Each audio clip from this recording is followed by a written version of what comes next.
the debut album comes out in 2004, Trouble. Right. And by this time, Locked Up was already a big single? Not quite, because at that time, Universal wanted to go with a record called Belly Dancer, which was more of a pop record. Yeah. And then we were fighting to get Locked Up going, because they didn't quite believe in Locked Up. But Steve knew that record would be a hit, but they wouldn't give him no budget to promote it because they wanted to focus on Belly Dancer. So I was like, yo, Steve, we need some money. Like, figure it out. Like, how are we gonna do it? He said, Con, with all due respect, I want to, but the label just won't give me no budget for this. All the money's allocated to Belly Dancer. But look, I'm just gonna give you what I got and then you guys figure it out. So he wrote us a check for $10,000. And then Gabi, Cleve, God bless his soul, he passed away. Yeah, rest in peace, Cleve. Right? And Ike. It was me, Gabi, Cleve, and Ike. And we rented this Yukon van. And we just started rolling. every stop we stopped, we called Steve. And then we hit Steve called one day. He said, yo, man, I got this idea. I think it would be super dope. And it's something that you probably can scale out if it actually works. But the general manager of Rikers Island reached out and he wants someone to come in and speak to the inmates. He said, I think this would be a good jail, the fact that you got a song called Locked Up. And, he's speaking. I said, you know what, that'd be dope. Let's do that. So we ended up doing that. And we performed for the inmates, spoke to them. I gave them my experience and told them what was going on in my life and how I got to where I was. Man, it was such a huge impact that he ended up calling the facility in Philly and was like, listen, we manage Philly as well. Would you like doing that? We was like, hell yeah. But it was crazy because after that, we did about 4 or 5 of them and just kept going. You had a prison tour. It became like a prison tour. Yeah. And dude, the most amazing thing happened. This was actually after almost 7, 8, maybe 9 months of just going all over, just meeting DJs, paying out all the debts, because Steve had a lot of debts too, with a lot of DJs. Then he said, oh, mad niggas money. Steve was a hood nigga. Like Steve still owes me money. Steve Let me was a just hood tell nigga. you, Steve still owes me money. I'm that not nigga going to like, collect, man, it's fuck fine. them. I got money now. Steve still owes me a few thousand, but whatever. Steve was a straight gangster. He was just like, man, listen, fuck them niggas. Yep. So we had to pay some people off and shit. You'd be like, look, this is from Steve. He said, thank you, man, for all your support. But I was literally coming out of my pocket. But I just had to make sure we was all coming together, because at that moment, we was all one team. Well, and I got to say, since me and you go back, I could keep it 100 with you. Right. I was actually kind of disappointed over the Tekashi remake of Locked Up. You know what? It's funny you say that, Vlad, because a lot of people called and was like, they was upset. But I'm like, why? I would like to know why you were upset, though. Well, here's the thing. Right. You've always been a guy that, even to this day, has been connected to the streets. Right. You're not just a suburban guy who has no idea about what's going on. 100%. You've always had street guys around you. Right. You've been in that life. You've had people snitch on you. Right. And so forth. And with the Tekashi situation, this is someone who claims that he's a victim in this whole thing. Mm-hmm. But the reality of it, we followed the story very closely, and I've interviewed people around him. He was essentially the ringleader of all this shit that was happening. He was putting hits out on people. He was getting people robbed. He was beefing with all these rappers and then having his crew go in and clean up all the disasters that he was making. Mm-hmm. And then when he got caught and he was facing 47 years himself, he told on everyone, gave out over 75 years with 2 people still awaiting life sentences. Mm-hmm. So when I heard that you're doing Locked Up, I'm wondering what the chorus will be like. I'm locked up, but they let me out. Now they're locked up, they let me out. All right, so Vlad, see, this the interesting part about. Now, first, let me ask you: have you had a chance to actually interview Tekashi? No, I haven't. I met him one time, very briefly. Right. One thing I realized about life, and me being not only an artist, but someone that's famous, and I was successful detaching my fame from the street early. Yes. Because I was around people that wanted to see me make it. I was around people that understood, okay, he's gonna be what saves everybody else. So they were able to hold that fort down while I was able to become who I am to now pull them out the street, right? In the game, and you know better than anybody, everybody's gonna play a role. Mm-hmm. Everybody has to have their position. Yeah. And when you have members that don't quite play their position, something is gonna fall off the West Side. Something is gonna go wrong, something's gonna go bad.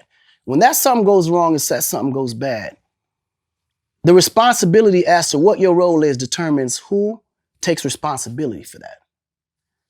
If you are the star, or you are the breadwinner, nigga, I don't give a fuck who or what.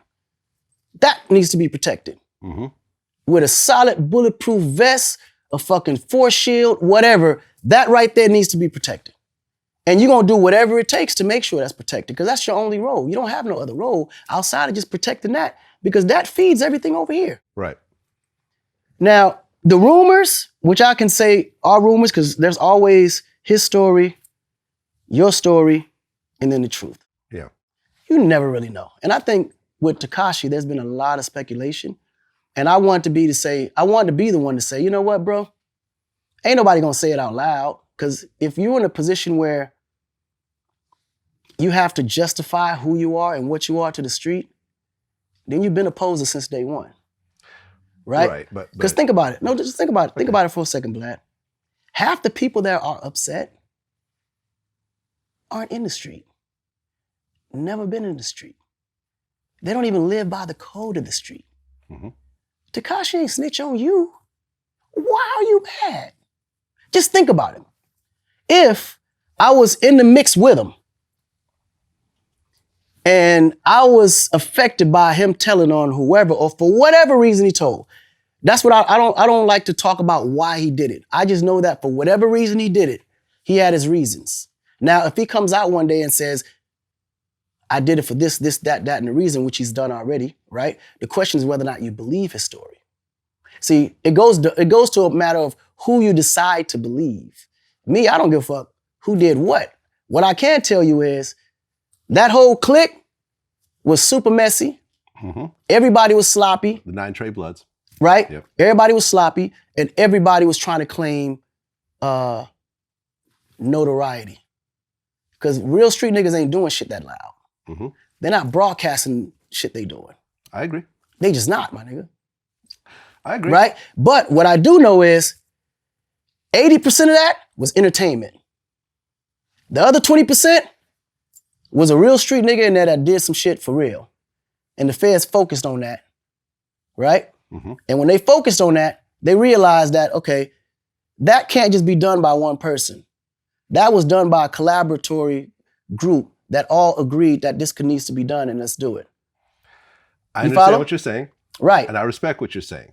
Right. But when you talk about rumors, there's an actual videotape of Tekashi putting a hit out on Chief Keef and offering the shooter 20 grand. But you got to also know that Tekashi was doing a lot of that just for views. And he was not solely doing that. That actually happened, though. No. They got shot at, and that guy got paid off, and now he's doing more time than Tekashi did. No, but listen. But like, you see what I'm saying? That's like me selling you a kilo. But Vlad, honestly, if you go out, like nigga, that gotta be the dumbest nigga I ever heard in my life, or seen, or nigga, that nigga's stupid, first of all. I'm not about to take no orders from a nigga in public and then execute that order. Who the fuck does that? And then you wanna blame this nigga? Nigga, you told on yourself when you went and did it. Right, but this nigga ordered it in public. You can clearly know that this shit ain't real. Who orders a hit live on the internet? Really? You gotta know that's entertainment, my nigga. If you dumb enough to think that was real, and you go and try to execute that. But he was actually paid off. That's the whole thing. Tekashi testified against the guy who had him do the hit. That'd be like me selling you a kilo of cocaine and saying, hey, I know this drug dealer named Akon. Right. I'm selling to him myself. Okay. and then I see the video, and then I go accept the drugs from his ass, and I get popped. Okay. I'm the dumb one. Yeah, man, listen. Because you understand, the hit was made first. I mean, the request for the hit was made first. Then the nigga got paid, I think. Believe he got paid. Wait a minute. Well, first of all, I don't even know what the fuck happened. Right. Just scratch that, because I don't know what happened. I ain't gonna lie. I don't know what the fuck happened. All I know is that if a nigga is out there publicly saying and doing this, y'all can't be that dumb to believe that real crimes are being discussed online and then real thugs are out executing these requests. Vlad, you niggas can't be that stupid. But it actually happened. That's the whole But thing. that's my point. There was actually a shooting. But nobody got hit. But Vlad, But there was an actual shooting. Maybe he didn't know. He wasn't filming it himself. There was like other cameras around. That's the whole thing. He wasn't like on live talking about 20 grand to shoot at Chief Keef. There was actually cameras around, which you're not sure whether he sees Vlad, it or not. always look like they life. Them niggas keep cameramen around them. Yeah. Like you gotta understand. Me knowing Tekashi the way I know him right now, and I don't know him for his past. Mm-hmm. I know him for what I think his potential is. I think he was just wrapped up in a situation that was way beyond what he understood the streets to be. In his mind, it's all entertainment. Ha ha, he. But then he realized this shit just got real.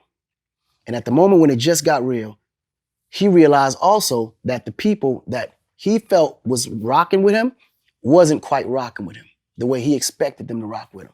So he didn't feel in his mind that him giving his life was necessary for someone that wouldn't necessarily give their life back to him. That was his explanation to me, right? Now, as a man, I can tell you, bro, I've been around a lot of street niggas. Mm-hmm. Some who are considered to be the most elite that niggas make songs about today. Yeah. Right? I've interviewed those guys. Right. Yeah. And there's some niggas that's active right now that people don't really even know. Mm-hmm. Now, for those that's in that arena, they look back and laugh at the story. Literally laugh at the story. Because it's so many people that has opinions that honestly don't know the specifics of how that could even be possible if you're really in the street. This shit is, nigga, entertainment could be the only way that could even enter into the real lives of real niggas, man.